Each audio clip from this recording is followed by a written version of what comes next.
Well, on your feet, Willard, because we're leaving tomorrow morning. Yeah, leaving for where? For the Yik-Yak. What the hell are you gonna do in the Yik-Yak? You found your father, didn't you? I'm gonna catch that butterfly. It's gonna bear his name. It was his whole live stream, and I'm gonna make it mine. Oh, you can hunt your insect by yourself. Scared? You got the money. Tomorrow morning. Tom, you come with me. And you go take a bath. You stink.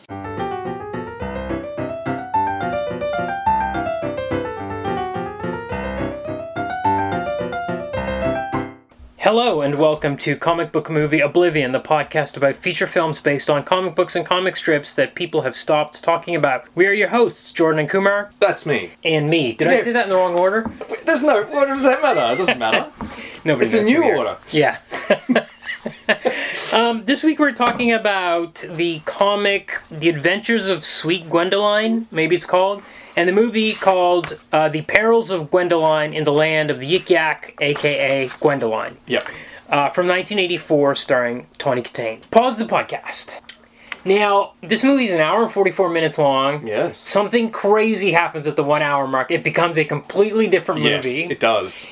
And I think people should maybe fast forward to the last 45 minutes is kind of my feeling. Yeah. So, I'd be I don't know if I'd say pause it and watch it. You know what? I don't think you need to pause it. I think we'll spoil it, but you can... It's pretty formulaic. It doesn't need... I don't think it can be spoiled. Yeah. But there is some interesting things about it, like that aforementioned transformation that occurs. Yeah. Which yes, it's remarkable. Yeah, we'll get to that. Okay, so John Willie, who made this... So this was a bondage fetish comic from the 1940s, from 47 to 50. Around there. Yeah. So it was by a guy named John Willie, which was a pseudonym of John Alexander Scott Coots, who was an Englishman. I don't know why he didn't give himself the pseudonym Willie Johnson. Would have been way better than John Willie, but anyway. So it was serialized mostly in 2-page chunks in a magazine, a girly magazine called Wink, from 47 to 50. And Wink was like a mainstream magazine. I guess it was like, what were the ones that were, there was like a spate of them like 20 years ago. Oh, like lad magazines. Yeah, FHM, yeah, sure. And they're like bikini Ralph. mags. Yeah. Ralph, okay. That might be an Australian one. Yeah, it was an Australian one. Well, okay, so John Willie moved to Australia, he moved to Brisbane. Yeah. This is where he joined this high heel club. And he got the high heel club mailing list. And then he moved to Canada. He moved to Montreal. And then he started publishing this magazine, this fetish magazine called Bizarre. Self-publishing, right? Self-publishing. And he was publishing Gwendoline in this as well. Okay, this is where it was initially published. Okay, so there's a few things because he had to make a crucial change. Well, Sarah, I think there's you can see there's like a few phases of Gwendoline in. Yeah. Well, I found this. So we found it's very easy to find this book online, which has I think maybe all of it. It's easy to find porn online. Yes, you astonish me, Kumar. But I found this. I was on A-Books and I found there was a Sweet Gwendoline collection, which is a massive like hard. It looks like one of those Taschen hardcovers. Although it's not from Taschen, but it looks like this really deluxe hardcover volume with, I guess, everything in it, which I don't know if we're missing anything from this 150-page PDF that we've got online, because it's... Anyway, as I was saying, there's kind of 3 phases, and the first phase is pretty tame, almost. Like, he's very deliberately avoiding... There's no nudity in it. There's no actual lesbianism in it. There's no... The tie-ups are really just like bad guys tying up good guys. It very rarely gets more elaborate, but he was really avoiding... He knew kind of what to do to not get busted. Yeah, and it looks like a comic too. It's got panels. Yes. It's got captions. Yes. It's got dialogue. Yep. It looks like a comic. And then, as you say...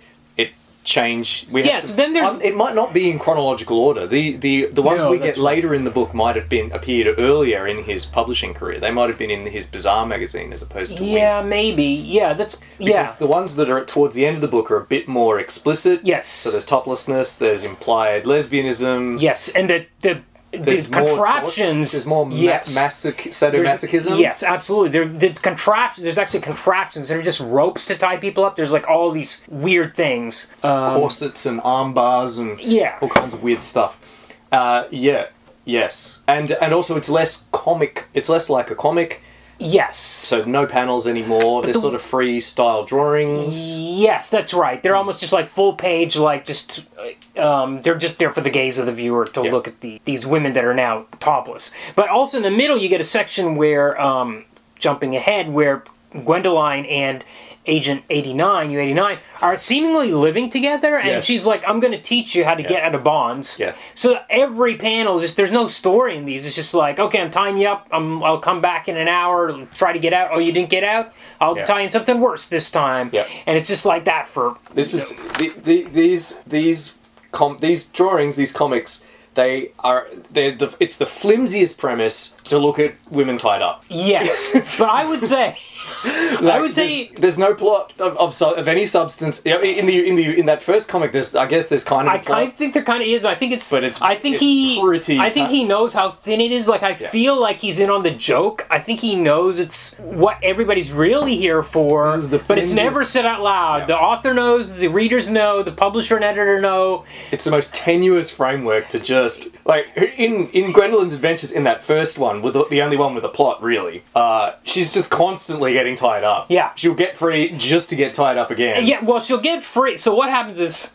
And then get tied up again. So it opens with Gwendoline... she is in line to inherit $500,000 if she gets married before she's 21. So this scoundrel who owns a mortgage on her house... He's a real mustache-twirling... His name is Darcy? Sadistic Darcy. Sadistic, of course it is! Oh my god, that went completely in my head. And he is apparently a self-insert of John Willie.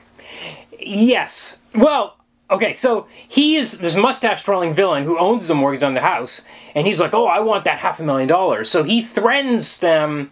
With eviction, unless she marries him. Yes. And she's like, no. She and her dear old dad, who's an elderly man, she's like, no, we've got to enter our horse Lightning in the race. I'm like, well...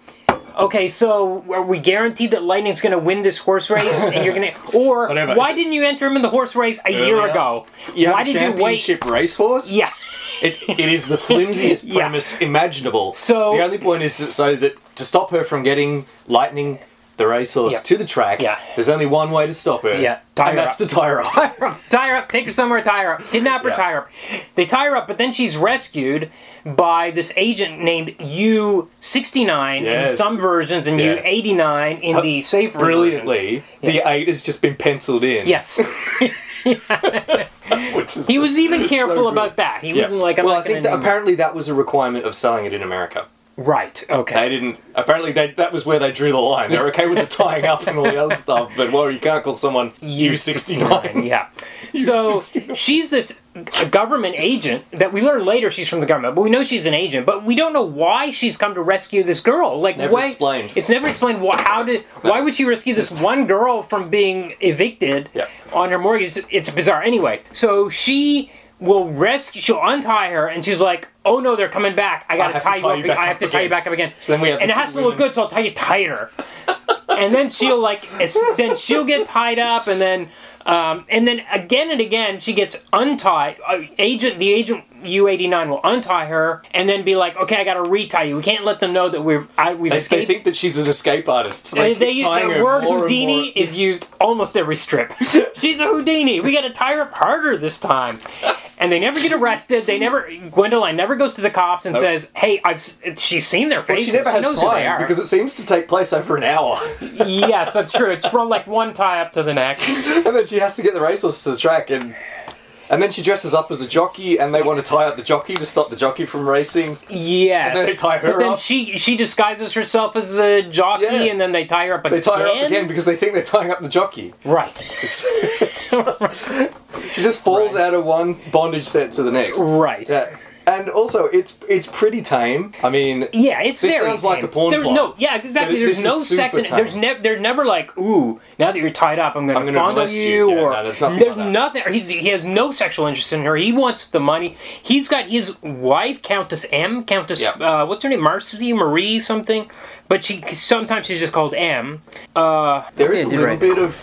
I think she whips him when he falls over. She is hilarious. I love this character because he trips and she immediately pulls out a whip and whips him for no good reason. She's like, opportunity. She just saw his ass. She's not punishing him for tripping or being a clumsy. She just was like the panel where he trips too. He trips on a root. Yeah, and it's labeled root. Yeah. Yes. Yes.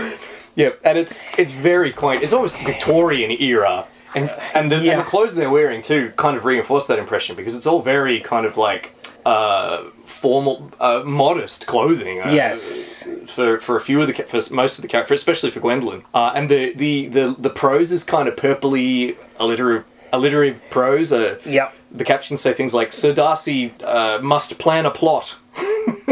And when he's putting water in that apparatus that's designed to... Did you write down Sir Darcy fondly fingers the faucet? I did. I did. I didn't want to lead with that though because it sounds vaguely pornographic.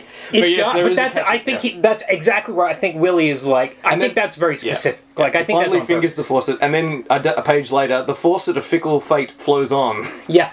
Yeah. But at one point where she's kind of escaping, he says she's clawing me to pieces, and I'm like, I think on this side he's like it's not stated, but I think he's enjoying it. Yeah. Oh yeah. And I think when he gets whipped, he enjoys it. That's why that panel's in there. Is because he likes getting whipped. He likes getting whipped in the butt. This is literally just his fetish. He's drawing his fetish. Yeah. And the plot's just there so that he can draw ladies in bondage. Yeah, absolutely. Yeah. And this is the first time I actually really like this first section about the racehorse stuff. It's actually really well drawn. It is very well it's drawn. Very. I really like that heavily rendered style that he uses. He obviously knows female anatomy way better than male anatomy. Although sometimes they're put in corsets that make their waist like 6 inches, but he can't draw Darcy. Like his head is like always the wrong size, and he gets punched in the face in one panel, and his face his head fills the panel, and the fist is tiny. It's tiny, it's smaller than his nose. Yeah. But this is the first time I feel. Well, not the first time, but how often on the show do we talk about? Do I have to say, oh, maybe the editor said they had to do that, or maybe someone interfered and censored that? No, I feel like this guy drew what he wanted to draw. Now he changed the 69 to 89. He knew he was skirting around laws. Maybe he was a little bit drawing what he thought the audience wanted, but I really feel like he was not. They didn't interfere with the work he was doing on it. Oh yeah, this is this is what you see is what you get here. Yeah. And it's ladies being tied up. Yeah, and it's not. I want to say there's a precedent for these adult magazines having amazing comic strips in them. Right. Because Playboy had Little Annie Fanny, which was done by Harvey Kurtzman and Will Elder out of Mad Magazine, and that was amazing. And Penthouse had Oh Wicked Wanda, which was painted. It was a painted comic strip. Amazing. So there's a tradition of this kind of stuff. Now, I don't think this is quite on the level, but I laughed. I think he intentionally wanted me to laugh, and I laughed at it a lot, like at the constant references to Houdini and fingering the faucet and all that kind of stuff, and his schemes. And there's a hilarious anytime Countess M whips out the whip, there's a point where this maid has brought her the wrong shoes. So she whips her and then puts her in chains. Yeah. And I'm like, wait a second, you could have actually said that was the same maid that let Gwendoline escape in the last chapter. Why do we have to have this whole thing with the shoes come in? I guess we wanted to put the high heel shoes in there because that's important. Yeah, because he likes shoes. But it's hilarious that she just whips she just at the drop of a hat, she'll just whip someone. I'm glad you enjoyed it, Kumar, but you're enjoying it for the wrong reasons. Yes, that's true. Maybe, like I said, I think he's kind of in on the joke, I'm guessing. Because the next story, there's a short storyline after this one where, so during that whole plot with the horse race, Darcy had saved $10,000 in the barn. It was like crooked money, like laundered money or something. Yeah, it was black money, but he got burned up or stolen by U-89. Oh yeah, he lost that $10,000. Yes. So the next storyline is like, well, I got no money. So Countess M is like, well, why don't you go pick blackberries? And so I'm like, how are you going to get $10,000? These people are like rich people, he's going to go pick blackberries. They're like, oh, you know what? Our maid is out there already picking blackberries. We'll wait until she's done and steal her basket. So that's their excuse to go out there and tie her up. and then untie her and tie her again for whatever reason. So but it's funny. like the whole thing is like they're trying to steal her basket of blackberries to sell, because to earn a living. She from works for them. They can just ask her for the blackberries. Yeah, it's just the most contrived situation over and over and over. And you're right, it is quite funny. Yeah, and then we get the bit where... So after this, we get a chapter of U-89 and Gwendoline living together, and there's no plot, as we mentioned before. It's just, I'm going to teach you how to get out of these. I'm going to tie you up, and you have to try and escape. Yeah, because I'm teaching you. I'm teaching you how to escape. Teaching you by tying you up. Yeah, and then the final one, there's something like there's a princess kind of situation where they replace. There's a princess of this country named Tavia or something like that, and they want her to marry someone to join these two kingdoms. Yeah, and the princess doesn't want to do it. She looks just like Gwendoline. She looks just like Gwendoline. So they kidnap Gwendoline or something. Yeah, tie her up. Take her to this other country, and then at the very end, Gwendoline's relatives, her aunt and U-89 show up, and they punish the kidnappers by tying them up. Yes. The end.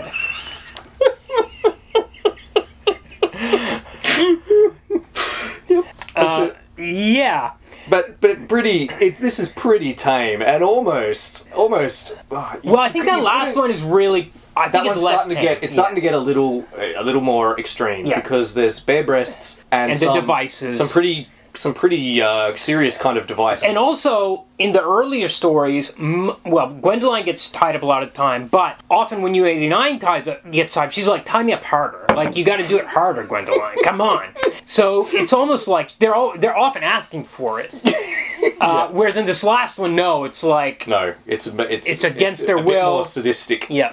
But even so, it's not what you'd call hardcore. No, not at all. But I mean, this is There's still, even in the last one with the nudity, there's still no lesbianism. No explicit lesbianism. No.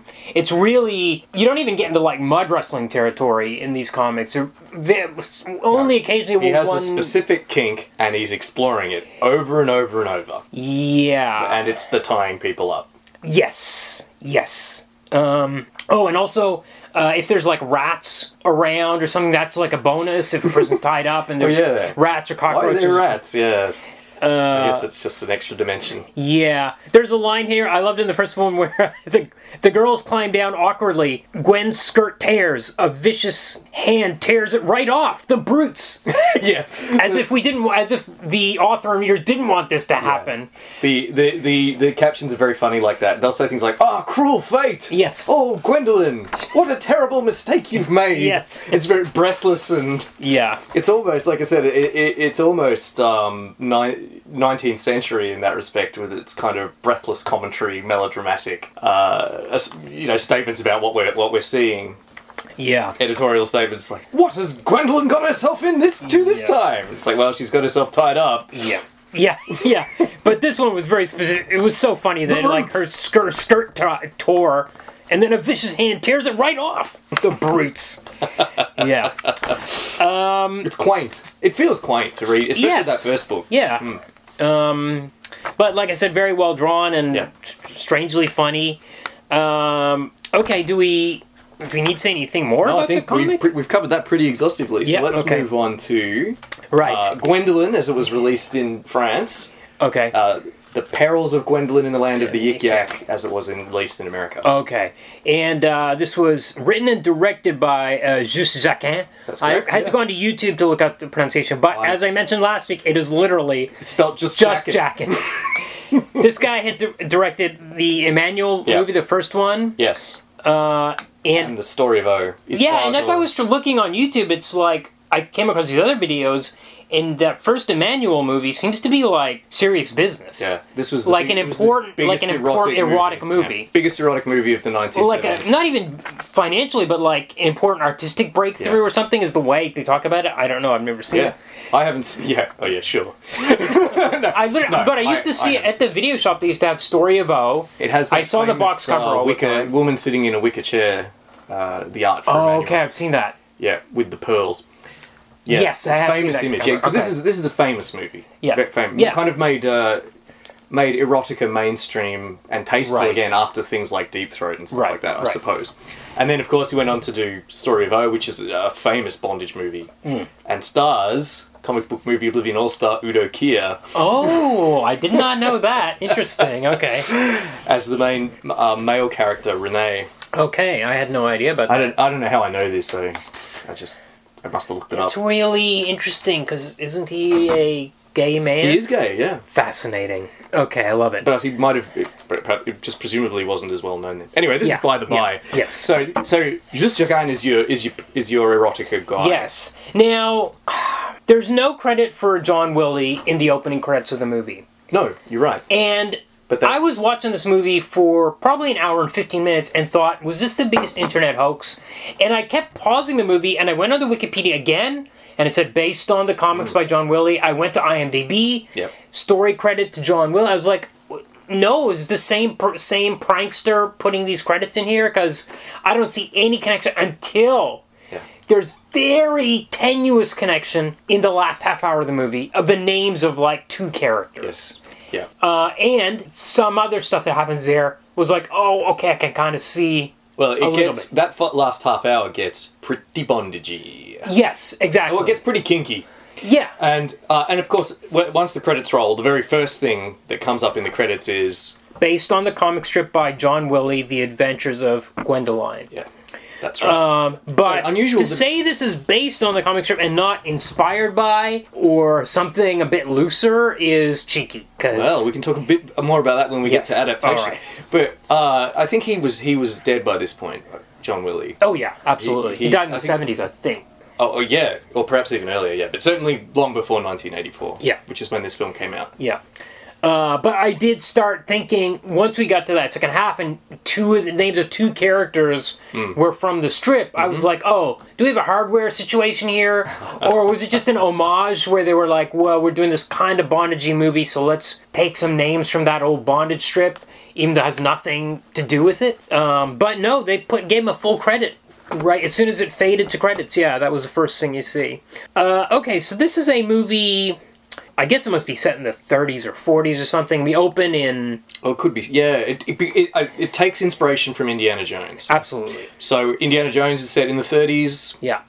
I imagine that's when this is set to. Yes. So we open in Asia somewhere. It's Macau. Oh, it is Macau. I only know that, though, from consulting the French Wikipedia page. Oh, interesting, because I don't think it's mentioned in the movie. No. Interestingly, there was an actor with a... there's an actor with a Japanese name is in it playing a, like, Chinese character. Yes. And there's also a Chinese actor with the name Yuki is his character now. I was like, why don't you just swap these guys around or swap their names or something? Anyway. Doesn't matter. So we started, like, the docks, and these crates are being unloaded, and some thieves are, like, looting from the boxes. Yes. They're popping them open, stealing them. And they pop them open. This is a bustling scene. Yeah. Incidentally, this is a studio shot. So this is a soundstage. Yep. It looks 100 times better than Vista of the North Star. Yeah, it really does. And there's a long tracking, like the opening track. Yeah, great. Long. This film is really well shot. Yes, it actually Very is. Very competently shot. Yeah. Yeah, really good. God, and I mean, I really appreciate it coming off Fist of the North Star last week. Yeah. Because that was a film that was terribly shot. Yeah. And with awful sets and no location work. Yeah. And this film, on the other hand, amazing sets. Yeah, massive sets, some of them. Great cinematography. Yeah. And amazing location shots. Yeah, I wonder where they actually shot it. I can tell you where. Okay. We can talk about it when we get to it. Okay. Oh, but it's not a spoiler to say. So we have river scenes, which were shot in the Philippines. Oh, they went much... I thought they would have been in Africa, Morocco, something like that. The desert scenes were shot in Morocco. Okay, all right.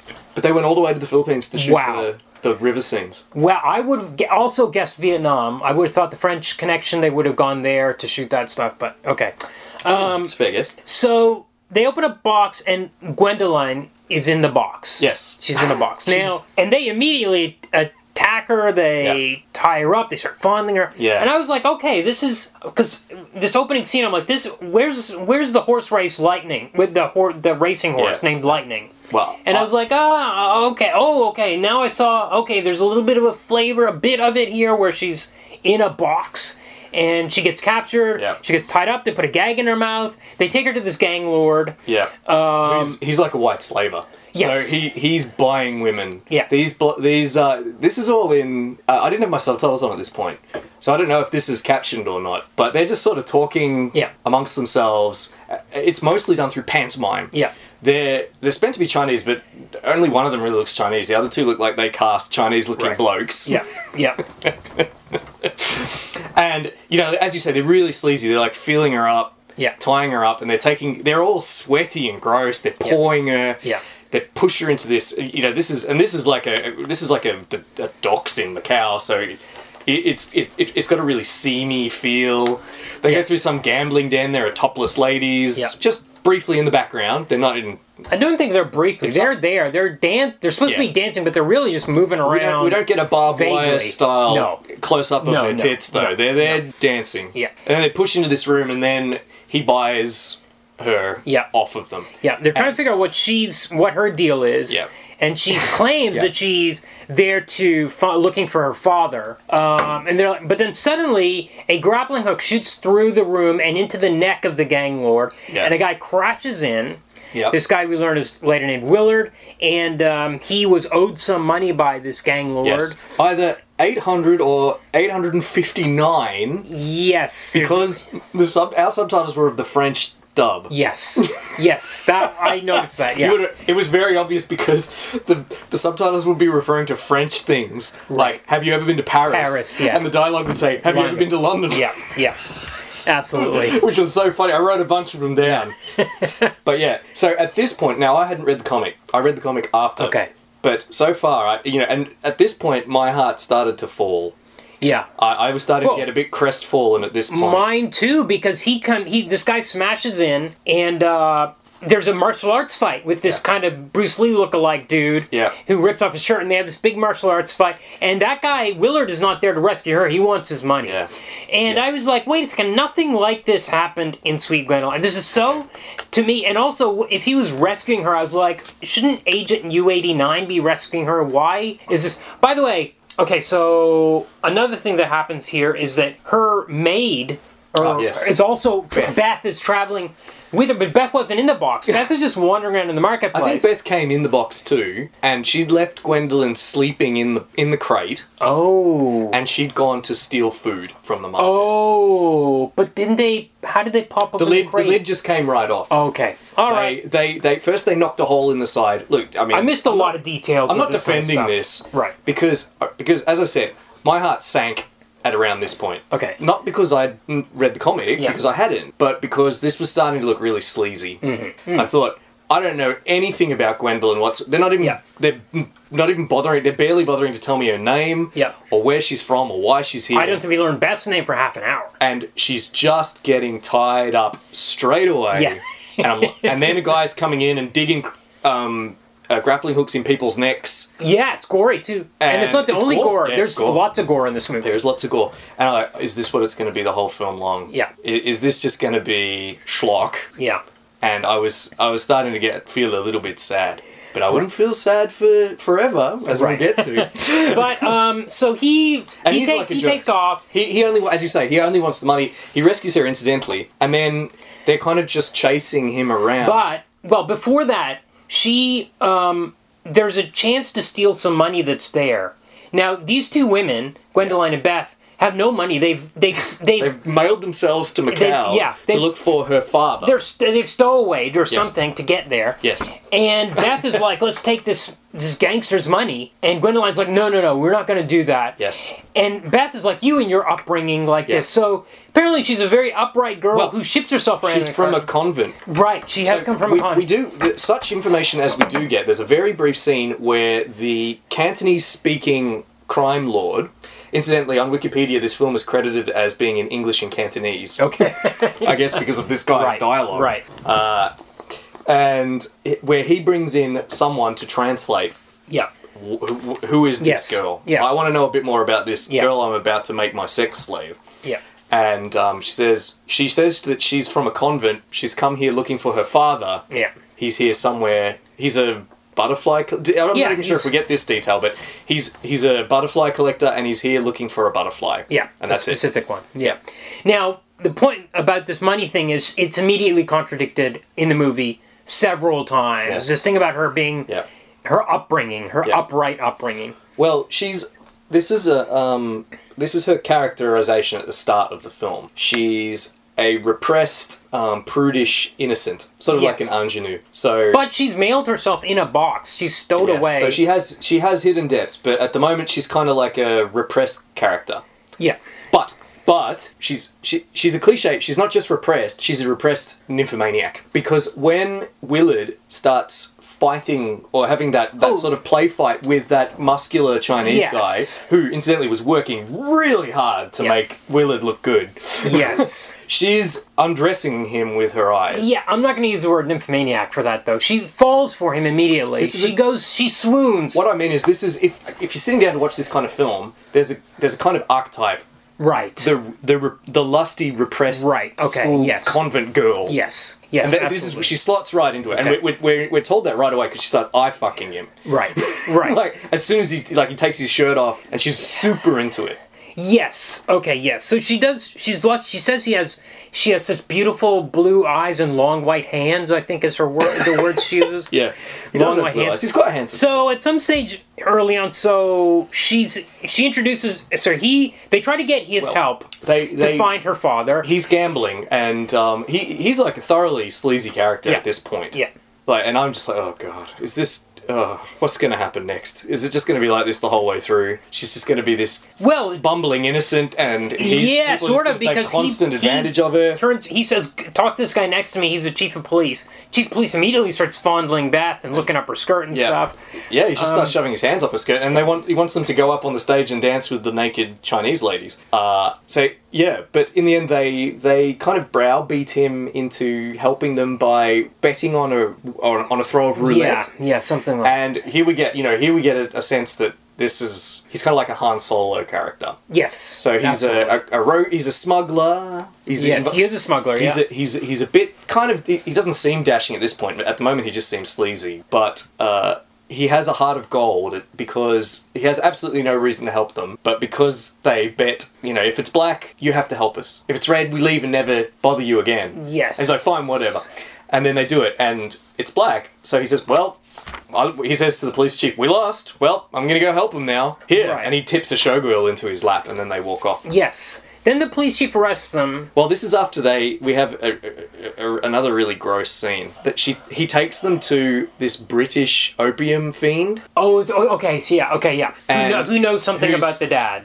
Yeah, so he knows everything. And the land, the lay of the land. He's another great cliche. Yeah. The kind of dissolute Englishman smoking dope in the Orient with a woman who knows everything. This naked woman who's on the This is really this again is really sleazy. She's naked, lying in his lap, and I think it's supposed to be she's supposed to be performing oral sex on him. It's very vague. She's way too high up. Yeah. She looks like she's kissing his belly button. Absolutely, yeah.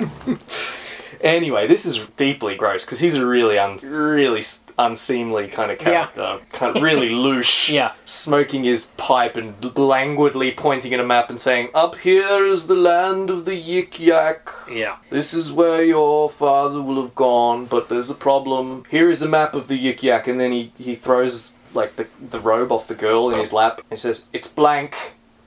Featureless curves. Here's a map. Nothing. Yeah. Nothing. It's like these featureless curves. There are no maps of the Yik-Yak because nobody ever returns.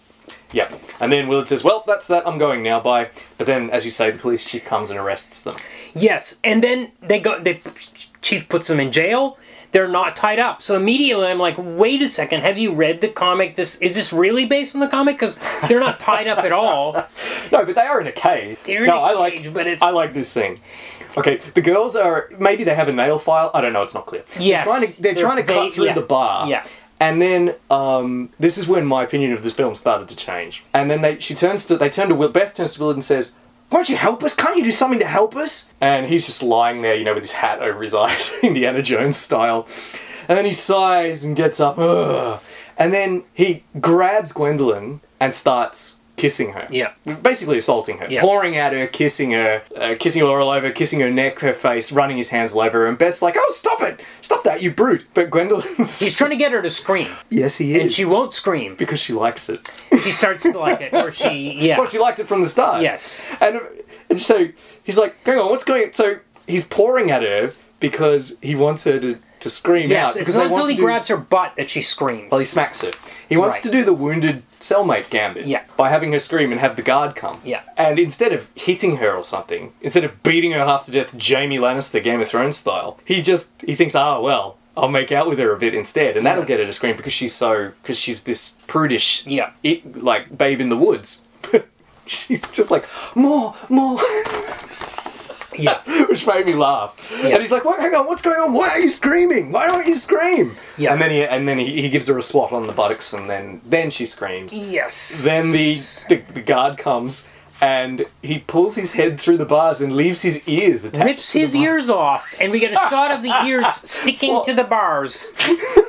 I was like, what is this movie? This is me flipping back and forth to Wikipedia and IMDb over and over again, seeing John Willie's name and trying to figure out what the connection is. It was weird. And this is the moment when I started to give the film a little more credit. Right. Because it's starting to get funny. I was laughing at this point. Right. Obviously, the ears left on the bars is funny. Yeah. A lot funnier than a grappling hook in the neck and a guy bleeding out. Yes. And the grappling hook in the neck happens again. Yeah, it does. And of course this funny scene where he's he thinks he's about to shock a prude, and instead she's secretly, or not so secretly. Yes. So they try to get on his boat. He kicks them off the boat. He gets a shipment of drugs while he's asleep, and they steal that and hide it. And they basically ransom him. Yes. They hold the hostage and say, "Look, you get us to my dad." And then we'll find your delivery where you're delivering. They want to go to a specific town, which would have been his next stop. Yes. Yeah. So at this stage, the movie really turns it very similar to the Brenda Starr movie because we end up with this river adventure kind of thing, and I'm like, there's even another fake crocodile. Yes, a really fake crocodile. I was like, I even wrote it down because it was so bizarre. We get a fight. They are attacked by these pirates. Again, these pirates. This is cool. It is, but it's funny. Like they're in like a rattan boat. Yes. And he knows they're pirates. Yeah. And he's like, your boat looks heavily laden. Like, yeah, it's a little low in the water for just you. Yeah. And he says, "Why don't you tell your men to come out?" And he goes, "What do you mean? There's no men here." And he goes, "Come on, man. We go back." And then he goes, "All right," and he yells out something in presumably Tagalog, the Filipino language, and they all come pouring out. Yeah. It's like a clown car. Yeah. They all just come pouring out, like out of this very narrow, almost like a canoe. Yeah. And there's like 10 guys. Yeah. But they didn't have that Bruce Lee knockoff in this scene, so the fight... No, he died. Yeah, but what I'm getting to is the fight is very slow. Yeah. As it is in a lot of parts of this movie, people are throwing stuff at each other, but they're just very casual about it. Like the fight choreography is not great at this kind of stuff. No, it's not. Not in this scene anyway. It's supposed to be an exciting. It gets cooler later, but in this scene, not so much. Oh man, boy, does it ever get cooler later. Yeah. So they go to this guy who is wearing her dad's clothes. Yep. Yes, that's right. And she faints. Yes, and she discovers from him that her dad is dead. Yeah. But she's like, well, now she's more determined. She's like, well, I'm going to find that butterfly and name it after him. Yeah. I'm going to fulfill his dream. This is when she starts to get some character development. Yes. So up until now, she's sort of had not much agency. Mostly Beth has been the one kind of pressing. Yeah. Beth is the one that stole the drugs and hid them. Yeah. Beth is kind of the sensible, more practical one because she's the maid. Yeah. But at this point, Gwendolyn's character kind of almost does a 180. So she goes from being this shy damsel with the secret horny core to becoming really quite aggressive and driven. Was Beth the one that stole the drugs? Yes. She was the one that stole and she was the one that hid them.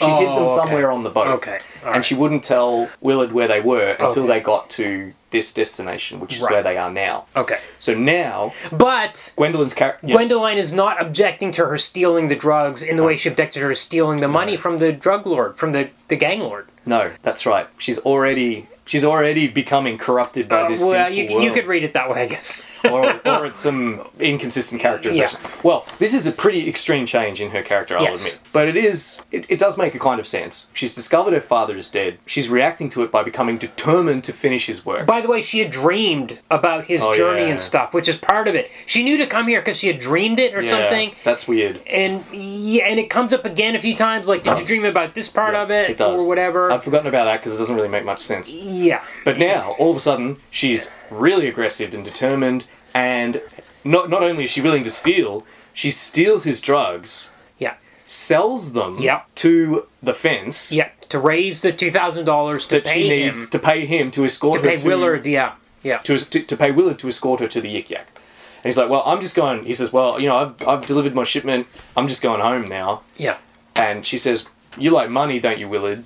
You know, she's got a real love-hate relationship with him because, again, she's looking at him like he's a steak when they're fighting on the boat. Yes. And then some of the rest of the time, she acts like she can barely stand it. Yes. This is fairly standard kind of kiss, slap stuff.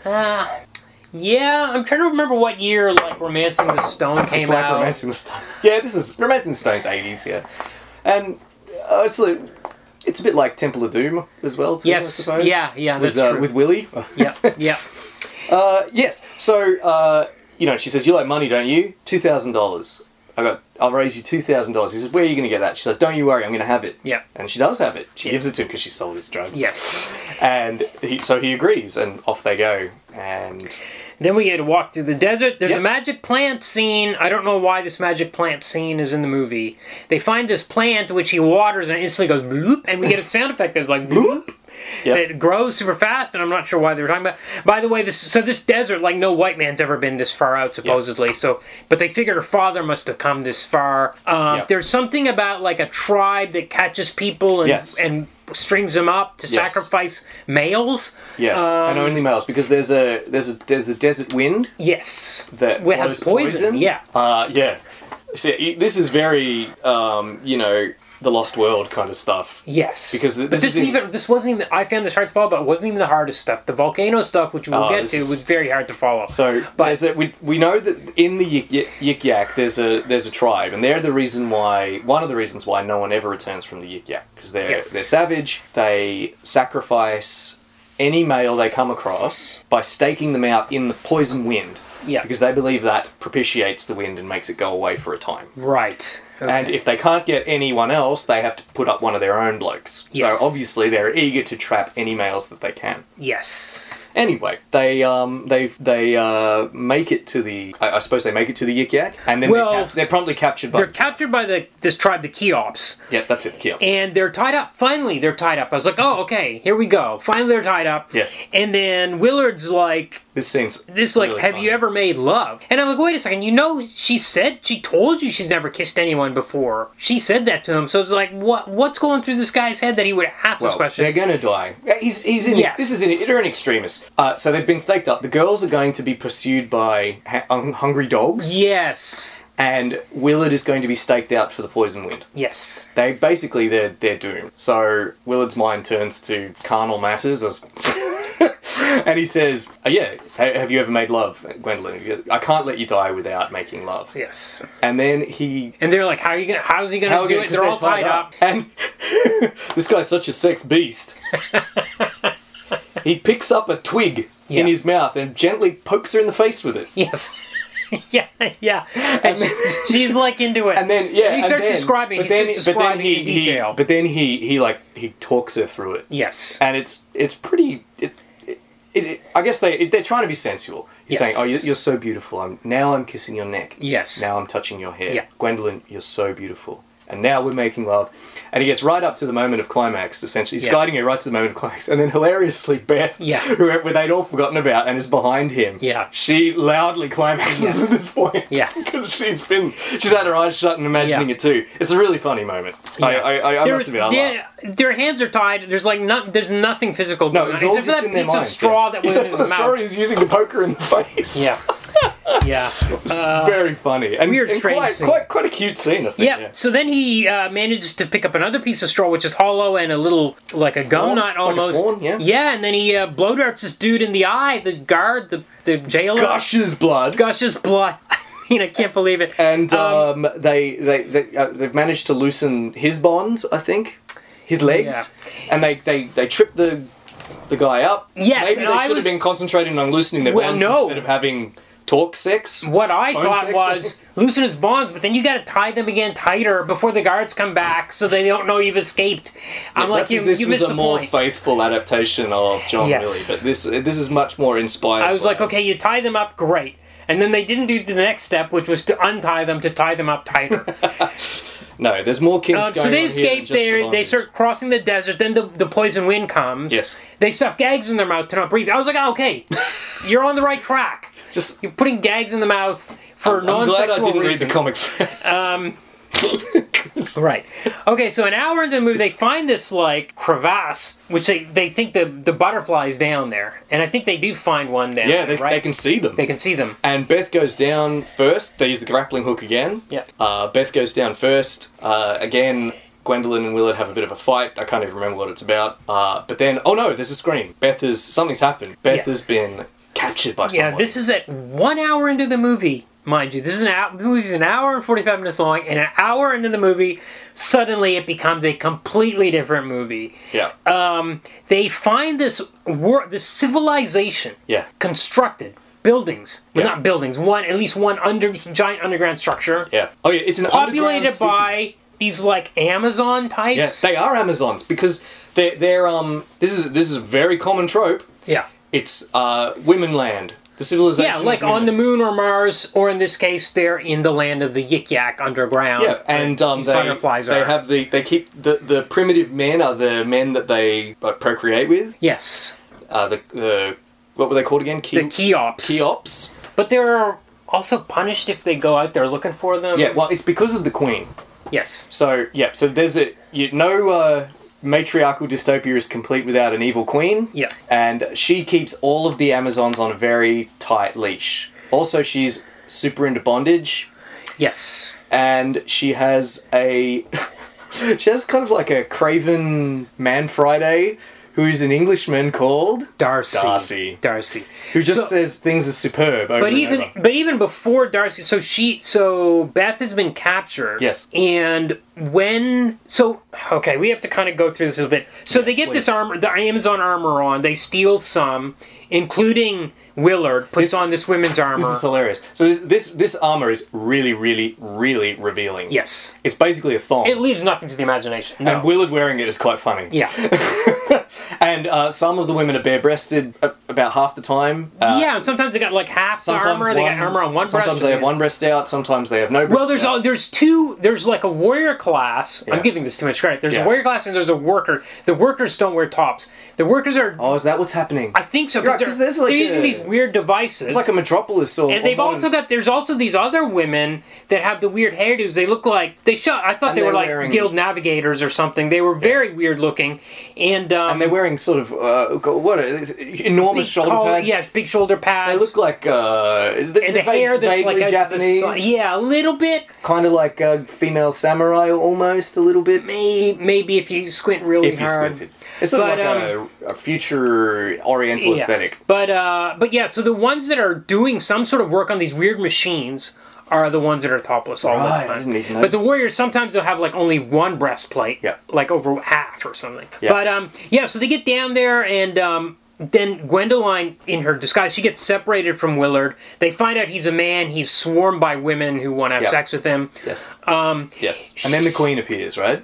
Well, first she finds Beth. So she goes in this room, and these women are being tortured on various bondage devices. This was a bit that I was like, oh, this looks like the tail end of the Gwendoline comics. So we have it's pretty mild. It's like women being turned around slowly in a maybe one woman's being dunked upside down. She's upside down being dunked into water. Yes, yeah. Some of it looks a bit water torture. Full on and Beth is in front of what looks like a giant crossbow with a giant crystal crossbow. Yeah, like the prongs of the great big spear are made of crystal, and she's having to hold her. She's also chained to the wall by both hands, and she's holding a how would you describe it? She has a string in her mouth. Yeah, and she's biting down on some kind of cork. Yeah.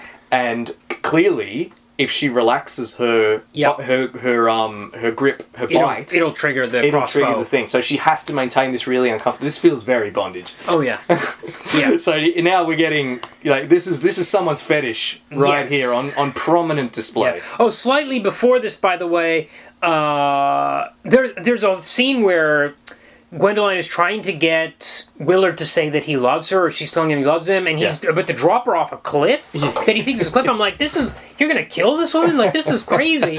It's so back and forth, like from a kind of playful, I don't like you, to I'm gonna drop you off this cliff. Anyway, he does say I love you. She doesn't actually She tricked him. But she finds a cage full of Creops men. Yeah. And she's attacked by this other woman, another Amazon. The Creops men grab the Amazon. They start eating her. They start cannibalizing this woman very graphically. Yeah. It's like a zombie movie. Crazy. So yeah, then she finds Beth, and then the Queen walks in and reveals that Beth is here known as U-89. She says her name here is U-89. Oh, I missed that. I was like, oh, or UX-89. It's not even U-80, it's like UX. Her name now. That's great. Down here. She even looks a bit like U-89, actually, she has a bob, kind of like U-89. Yes, but she's nothing like U-89. It's just a nod. Yes, this is the first time I was like, oh, okay, because the whole... Finally, confirmation. An hour and 15 minutes... Aside from the name Gwendoline. An hour and 15 minutes, I was like, we've been hoaxed. Why are we going to record this tonight? I was like, oh my god, we've blown it. But no, yes, okay, now it says she's called U-89, and then... I missed that because I hadn't read the comic at that point. Right, and then we get Darcy, who's revealed as a physicist. He's not this mustache-twirling, dastardly fiend. He's not... No, he's an impotent... Sadistic. Kind of nebbish. Yes. He's utterly put upon. He's a slave. Yeah, he's put upon, yes. Yeah. That's the best way to describe it.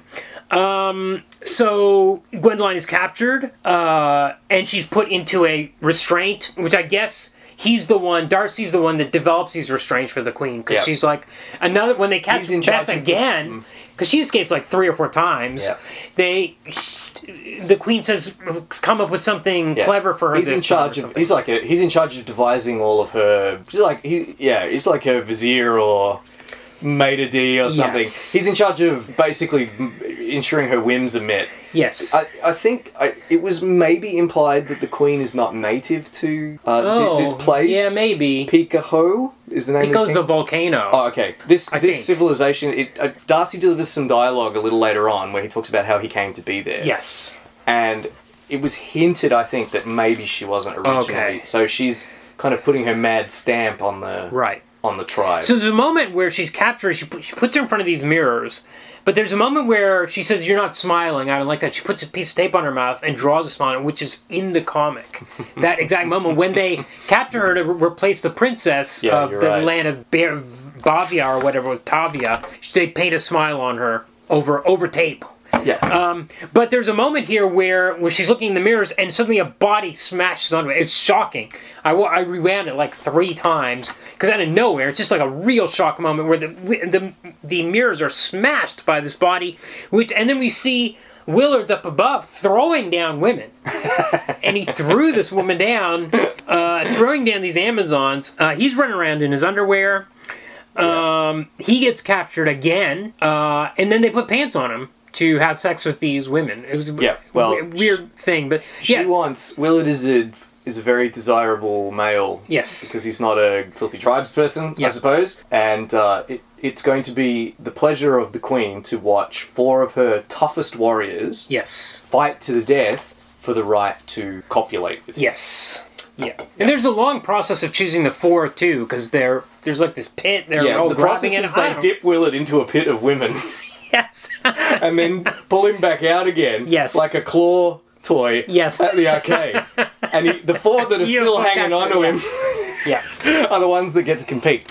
At this point, they escape again.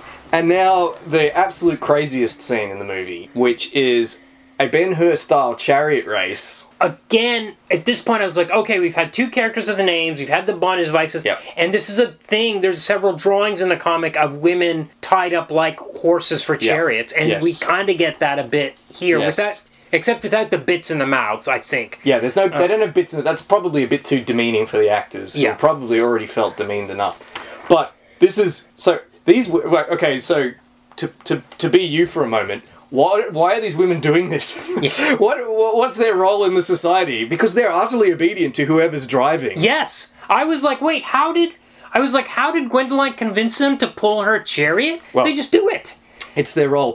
You know, they've been conditioned, indoctrinated, yes, I guess. Sufficiently bondaged to within an inch of their lives that they will obey whoever wields the reins. Yes. So we have this amazing scene where they're racing around the underground kingdom in chariots being pulled by 4 topless women. Yes. Yeah. And there's about 5 of these chariots all going around. Yeah. It's madness. Yeah. Yes. So, yeah, as I mentioned, Willard's pants have appeared on him for some reason, despite the fact that they want them off. So now we get so Gwendoline switches places with...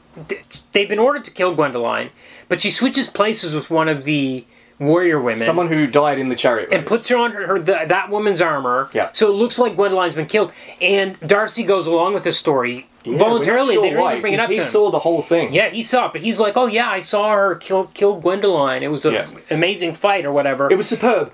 Superb. He says everything's superb. Yes. So then we get now we get the pit fight. So basically he talks to her. He's like, leave this kingdom with me. I rescued you so you can run away with me. Yeah. You're my new muse. I hate it here, but I've mastered the power of the volcano. I'll set it off, bury the... By the way, there's a thing about diamonds here as well. Oh, yeah. They're getting diamonds out of the volcano, but the volcano has to erupt, or I don't know. It's not important. I thought the workers were refining diamonds, or I'm not sure. I don't know. Like a lot of lost cities, it's fabulously wealthy. Yeah. In this case, because of diamonds. Diamonds are as common as rocks here.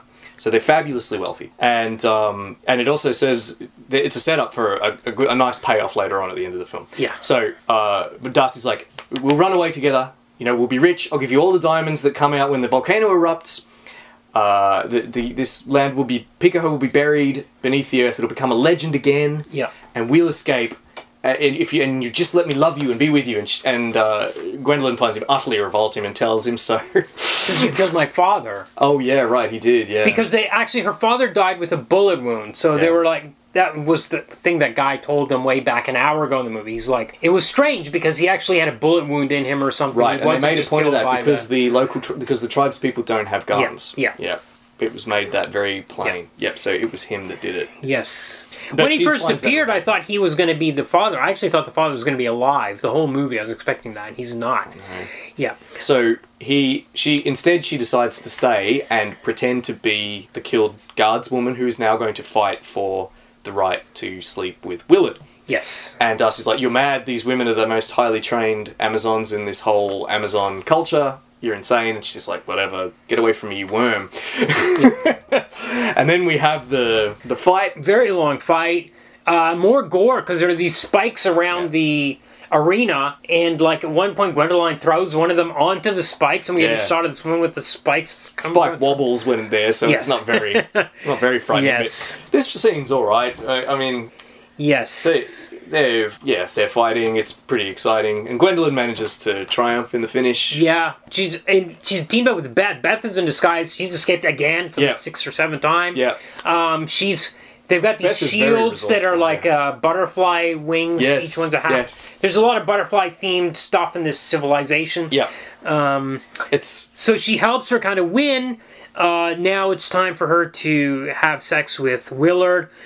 They pour liquid Viagra into his mouth, essentially. Yep. Well, first 5 even more naked than usual. Apparently ladies. highly trained for specifically this job, but they didn't have to do anything. It was the liquid Viagra that did it. They give him the aphrodisiac. It has the desired effect, presumably. Yeah. And then Gwendoline comes in and still in disguise. Yes, she's still dressed up as the Amazon warrior with her face mask on. Thinks she's dead. It's very much like the Lando Calrissian bounty hunter mask that he just... It is a bit. Yeah. Except she doesn't like pull it down at any stage to show us that it's her like Lando did. But it's similar. No, but she lets him know. He can see her eyes, her green eyes, Yeah. and she whispers to him, Willard.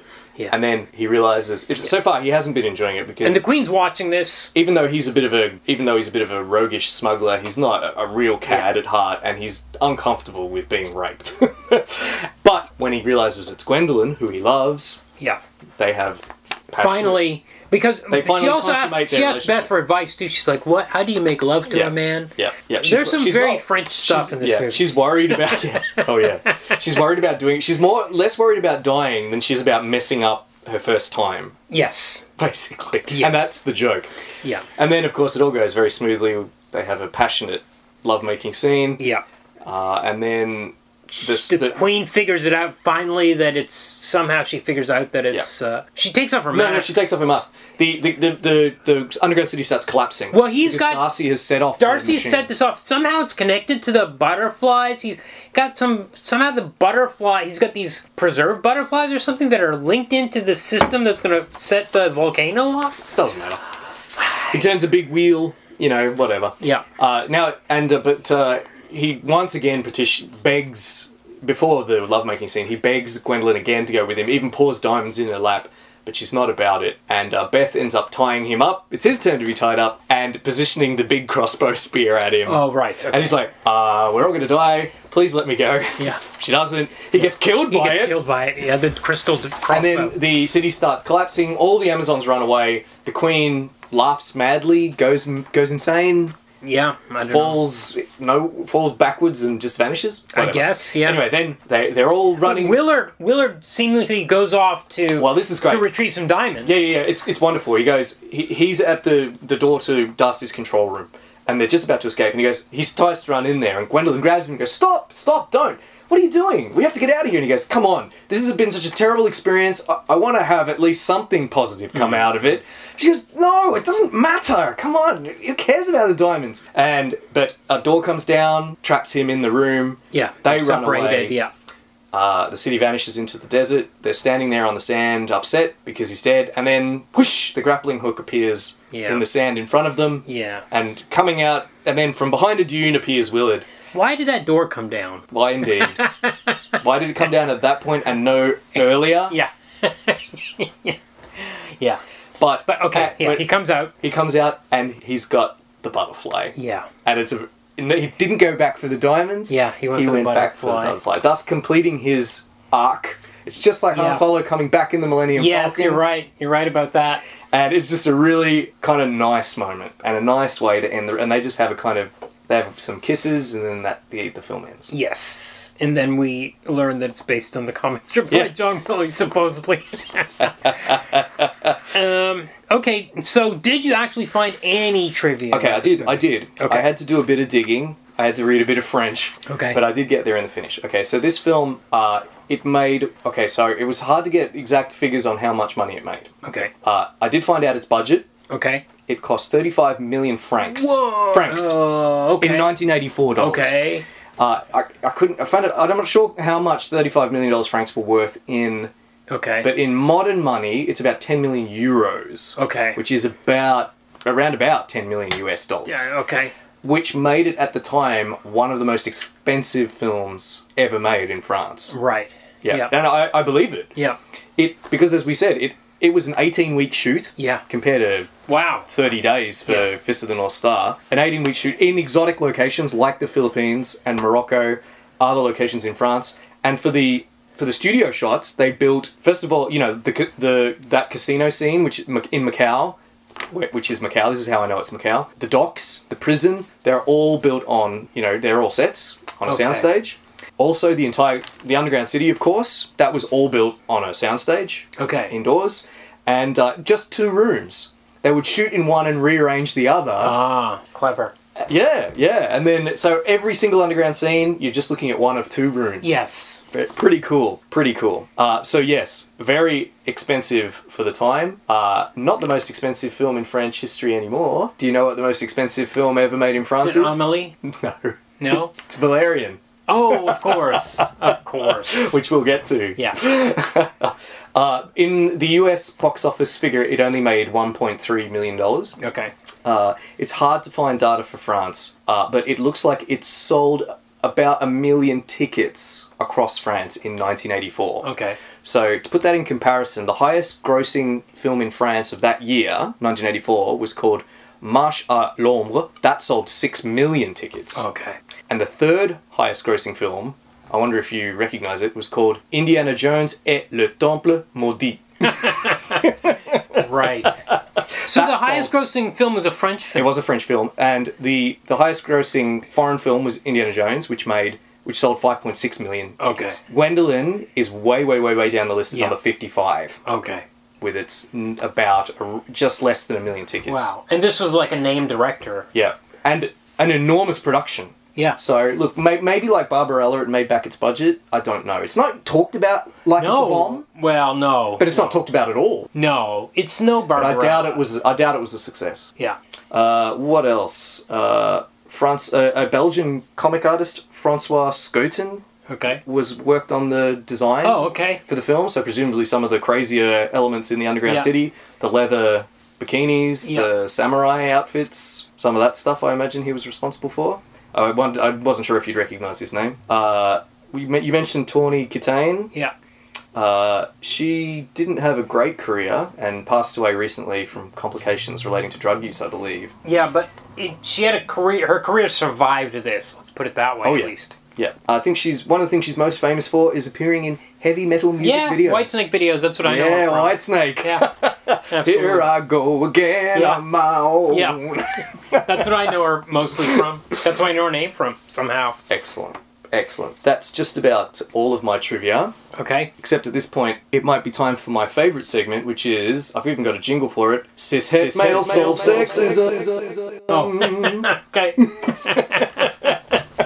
So, yeah, let's talk a bit about Gwendoline's character. Okay, we mentioned Barbarella before. Gwendoline is not like Barbarella. Okay. She's a bit different. She's not as interesting a character as Barbarella. Because Barbarella is an innocent whose innocence is never challenged by the experiences she has. Yes. As I was saying earlier, Gwendoline is a bit more cliched as the repressed nymphomaniac, which, like an erotic kind of archetype, I suppose. However, she doesn't easily fit into some of the film characterizations of sexual women. She's not an ingenue because she's not passive, right? She's actually a character with a lot of agency. Yes. Especially once her father dies, she drives the plot. Yeah. And she even rescues Willard. Yeah. Unlike Barbarella, who I think is often being told what to do or reacting to things that are happening around her. There's definitely a reversal there when Willard is tied up on the bed and he's about to be deflowered by these women. Yeah, absolutely. Yeah. And she's also, you wouldn't call her a femme fatale or a vamp. No. Because she's a virgin for almost the whole film. Yes. And she's kind of tough too. She fights off those 3 other warrior women. So she's not using sex as a weapon or anything like that. She's like tough and heroic almost. Yeah. Yeah. So I think she's a kind of nuanced character, and I don't need to feel too bad about enjoying watching her in this film, despite the fact that she's often doesn't have her clothes on. Having said that, I think nuanced is giving it a lot of credit. I agree with your points. Yes. However, on the other hand, this film is objectifying women a lot. Yeah, and it's not like the comic with the racing horse. No. In the sense of it's all just male gaze ogling of it. They never strip her, they never fondle her or anything like that. She's never assaulted in that way. Yeah, whereas Gwendoline is being fondled quite a bit. Especially in that kind of sleazy first 20 minutes. Yes. Yeah. Yeah, by her captors. Sexual assault. She's being sexually assaulted, and we're kind of being invited to watch and find it kind of titillating. And I did not like. The nudity is shot in a fairly understated manner. We don't get a lot of close-ups on breasts and things like that. This film is very well shot, kind of from start to finish, I think. Yeah. Even having said that, we have scenes. There's a scene where Gwendoline and Beth are tied up in the middle of a chamber.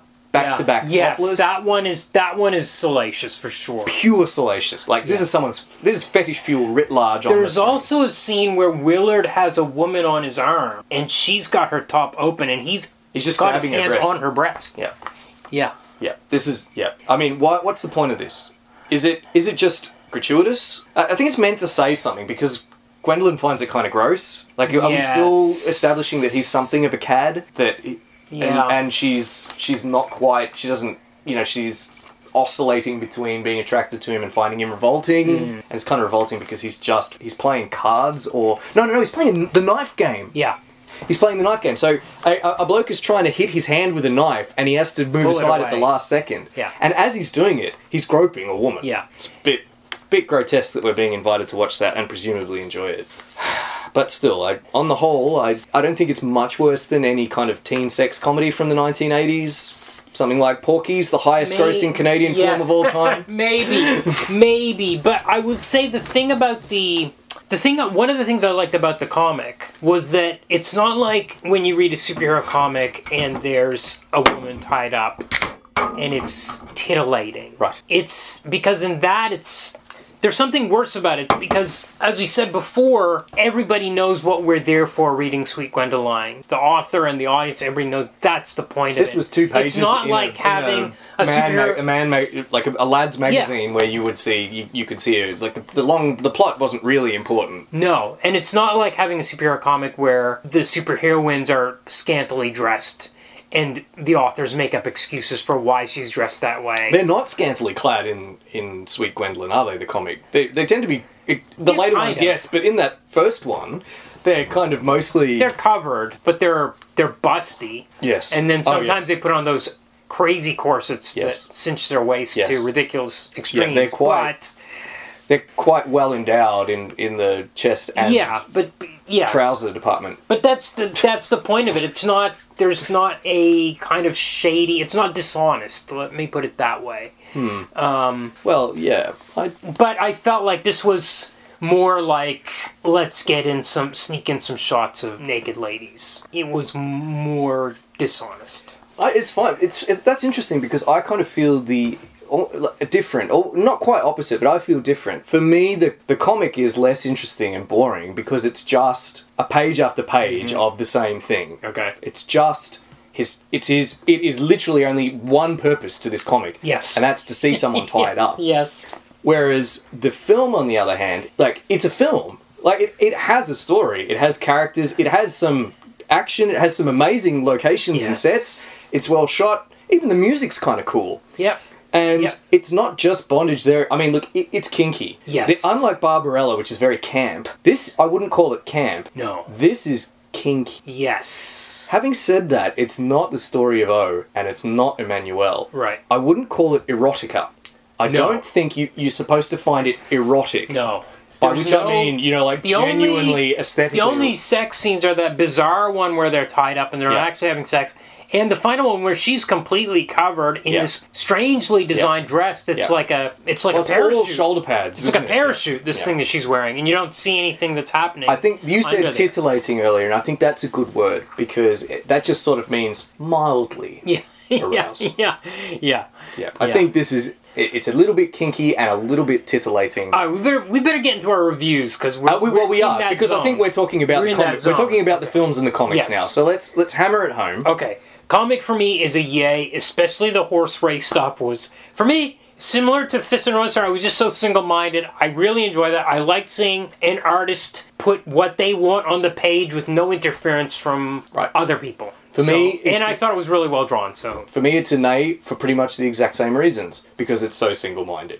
I found it boring. To me, it's really only of interest to someone who collects vintage erotica. Right. Because it's literally just page after page. They might as well be still photos. No, I mean, to be fair, at the end of the first story, I was ready to stop reading. I mean, I didn't need to read another story, but then when I found out it was about collecting blackberries to make money, I was like, this is so weird, I gotta read this one. But I couldn't recommend it to someone.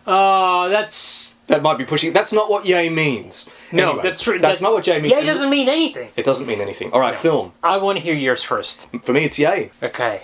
That's why I've been so desperately trying to insist that this isn't... I think there's some good stuff in it. For me, this is yay. For the reasons that I just said. That I don't consider it to be grotesquely exploitative. Yeah. I think it has some very funny moments. Yes. Some of the sets, like, especially in comparison to Fist of the North Star. Yeah. I think that the location shots are great, the sets are great, and I think you'd never describe it as wholesome, and you'd never watch it with your family. But I think it's not, first 20 minutes accepted, I don't find it revolting. I don't find it... Yeah, I know what you're saying. I don't hate myself for watching it. Yeah. I liked it.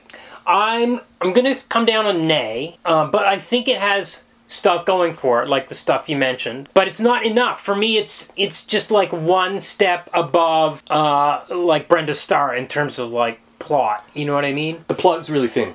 I've got that under things I don't like. Stuff I don't like, not much of a plot. Yeah. And this beginning is really sleazy. Yeah, and the sets were like those sets and locations. I felt grimy were, watching those 20 minutes. Were good, but it just wasn't enough to push me over the line. So I'm going to say nay. I think no. For me, it's yay. Okay. Even the characters start becoming likable after a while. Like Willard's constant wisecracking. He's always cracking wise. Yeah. He's always got a flippant remark. It's kind of like Han Solo in that aspect. Yeah. I think there's a lot, and that insane chariot race. Yeah. I think there's a lot to like. You know what? I like the second hour. Once they get to the kingdom. I don't like the first hour. That's fair enough. If it was a half hour and then the kingdom, I would have said yay. I'd like it if it had if we'd cut that first 20 minutes and we had a more conventional start. Yes. Rather than the sleazy white slavery. You know what? The whole guy time, getting a blowjob. Once they got to the kingdom, I thought, well, why didn't they just use the plot with the princess that they need to replace? Because then you could have just gotten that kingdom in the first 5 minutes. This is an original story by Just Jaeckin. Yeah. And he's not adapting the story. That's not what's being adapted here. Speaking of which, adaptation. Oh, hard nay. Because I love it. They really missed the point of the comics, which was just tie them up, pretend to be innocent, but everybody in the room knows you're not really being innocent, and you're kind of in mud wrestling territory, and tie them up, untie them, retie them, don't call the cops, tie them up again, untie them. That's the... Now, that's not a movie, obviously, but I feel like that's that core has to be in it somewhere. So that's not a movie. That's do you know what you're describing? I know. Don't you? You can find it on the internet. I know what I'm describing, but I just feel like it's so far from. It didn't have any of the characters. Why? We could have had Agent U-89 in there. Some. She was in there. Sir. What was it, Sir? Sadistic Darcy. Why? He was in there, sort of. It's his name. It's just the name of two characters and Gwendoline, and that's it. Oh, he's still lusting after Gwendoline. I mean, he's still a bit of a helpless bumbler. But Darcy doesn't lust after Gwendoline. He just wants the money from marrying her before she turns 21. Oh, you're right. Well, he has no physical interest in her. He's married to Countess Anne, or I don't know if he's married, but he's involved with Countess Anne. He still wants her. Well, he wants to marry her. He can't be married to Countess Anne. It's so far. I think if you were somebody who liked this comic, he has designs and you went to the movie, there's no way you'd be like, well, that was a satisfying adaptation of that comic. Well, I completely disagree, Kumar. Okay. For me, I want to hear this. For me, it's a hard yay. Okay. And we go back again to my complaint about the comic, which is the comic is bondage and nothing else. It's pure bondage, page after page after page. Yes. And it's literally just a prop upon which he can draw these women being tied up. And the movie does not use the prop of its plot to tie people up. So for me, yeah. But the film does have bondage. It has bondage. It's so late. But there's more. It has more as well. It's also an adventure. It has a little bit of action. It has a lot of humour.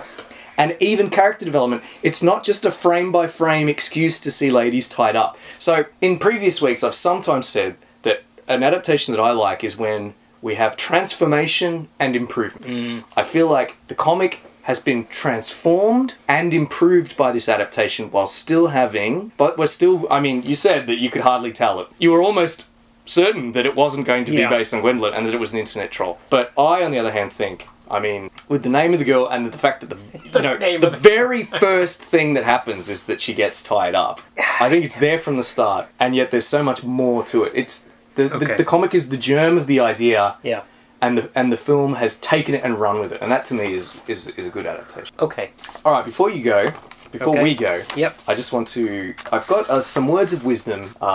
From John Willie himself. Oh, okay. Which might put a band-aid on my, shall we say, shameless enjoyment of this movie. Okay. So, John Willie says, look, as for sex, ignorance is abysmal, because for centuries, those who could not satisfy themselves, except by denying pleasure to others, have taught generation after generation that sex is taboo. Thou shalt not think about it or discuss it. In fact, it's a dreadful thing, but it's alright as long as you don't enjoy it. If you have any other ideas on the subject, you are a pervert. What you do or do not do is your own business. All that matters is that the enjoyment be mutual, and the time to discuss these things is before you get hitched up. There is a partner to suit everyone somewhere, but the search will be difficult until we can discuss our likes and dislikes openly, in good taste, without threat from our own brand of police state. He said that in 1956 in his Bazaar magazine. And I enjoyed Gwen. Okay, so please like, subscribe, what were the other two? Rate and review. You got it, yeah. Yep. Please join us on Facebook or send us an email. And we're not on any of the other stuff. If you want us to be, send us an email telling us how. Yes. we're not on Instagram, we're not on Discord, we're not on Twitch. And please contribute to our Patreon. The link is in the show notes. This week there's a Blu-ray release of Gwendoline, which has director's commentaries. Yeah. Behind the scenes features, interviews with cast and with Just Jaeckin himself. Would have been cool to watch it. I could have told you so much more. Yeah. And we can't make it happen unless we get some support. Yeah. Okay, so next week we're going to look at Harold Teen from 1934. There are 2 Harold Teen movies. I think there's one from like 1930 or 28. That one seems to be completely lost. You can't find it. Right. I don't even know if the 34 one is on YouTube, but I got a copy of it from somewhere. I can't remember where. And there's like a few comics online. And have a look, and I don't know what else to say about it. I've never read it. I haven't watched it. It's 65 minutes, which is typical for movies of that era, feature films, so that's all we can say about it. Here I go again on my